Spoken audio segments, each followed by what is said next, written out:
আওয়ামী লীগ সরকারের গত ১৫ বছরের শাসনামলে গুরুত্বপূর্ণ ও আলোচিত নাম ডক্টর হাসান মাহমুদ। তিনি সবশেষ দলটির যুগ্ম সাধারণ সম্পাদকের পাশাপাশি হাসিনা সরকারের প্রভাবশালী মন্ত্রী ছিলেন। দুর্নীতির মাধ্যমে সম্পদের পাহাড় গড়েছেন আত্মগোপনে থাকা সাবেক মন্ত্রী ডক্টর মোহাম্মদ হাসান মাহমুদ। স্ত্রী, কন্যা, পরিবারের অন্যান্য সদস্য সহ নামে বেনামে স্থাবর ও অস্থাবর সম্পদের তথ্য দেখে রীতিমতো চোখ যেন কপালে উঠছে দুর্নীতি দমন কমিশনের কর্মকর্তাদের। হাসান মাহমুদ ও পরিবারের সদস্যদের নামে অর্জিত স্থাবর ও অস্থাবর সম্পদের খোঁজে নেমেছে দুর্নীতি দমন কমিশনের ৫ সদস্যের অনুসন্ধান টিম।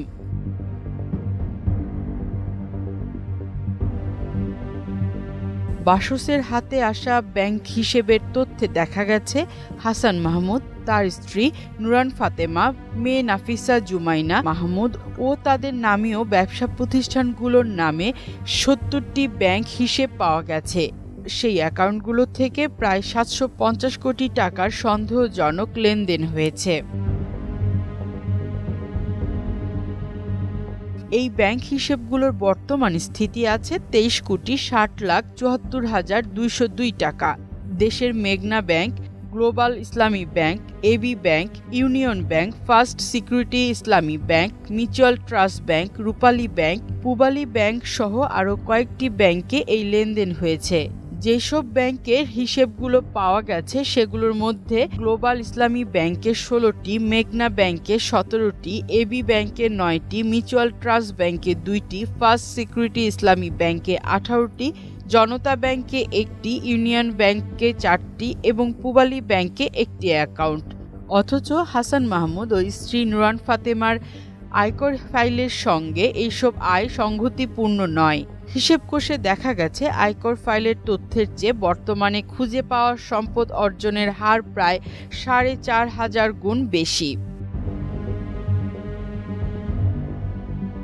আওয়ামী লীগ সরকারের পতনের পর হাসান মাহমুদ এখন কোথায় তা নিয়ে চলছে নানা আলোচনা। সাবেক এই পররাষ্ট্রমন্ত্রী গ্রেফতার হবেন বলে মনে করা হচ্ছিল। ব্যাংক অ্যাকাউন্ট ফ্রিজের পাশাপাশি আদালত সম্প্রতি তার দেশ ত্যাগও নিষেধাজ্ঞা দেয়। তবে এত কিছুর মধ্যে বেরিয়ে এলো চাঞ্চল্যকর তথ্য।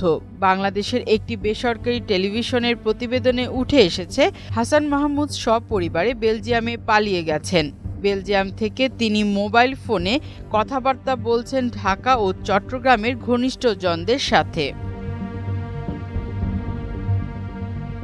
এদিকে এই বেসরকারি টেলিভিশনের অনুসন্ধানে জানা গেছে হাসান মাহমুদ এখন বেলজিয়ামের লিমবুর্গ প্রদেশের হ্যাসেল সিটিতে তার নিজের বাড়িতে আছেন।